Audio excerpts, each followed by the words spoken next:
Et ça, c'est une manière aussi de faire la résistance au changement, en disant que ce n'est pas nécessaire, c'est juste des licences. La première, ce sont les individus. La plupart d'eux, ils vont dire « je n'ai pas le temps ».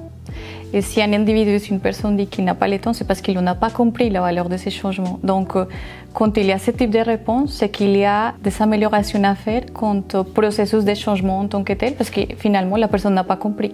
Tant que je ne peux pas comprendre à quoi ça sert ce changement, ça va être difficile que je puisse dégager du temps. La deuxième forme de résistance au changement vient plutôt de la partie technique, puisqu'ils vont dire plutôt que ce n'est pas nécessaire de faire de la conduite des changements, puisqu'il s'agit tout simplement de mettre en place des solutions techniques ou technologiques et que finalement, on n'a pas besoin d'accompagner l'utilisateur puisqu'ils vont comprendre tout simplement de leur côté les nouveaux usages, acquérir les compétences qu'il faut et adopter ces nouveaux usages.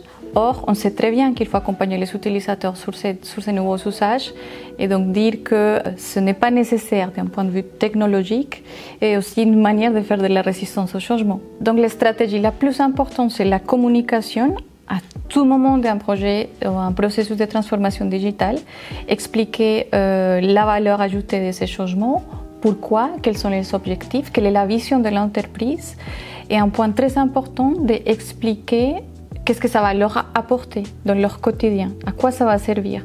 À partir du moment où on comprend pourquoi on est en train de faire tout ça et qu'est-ce que ça va m'apporter, je pourrais mieux adhérer ou mieux comprendre ces changements.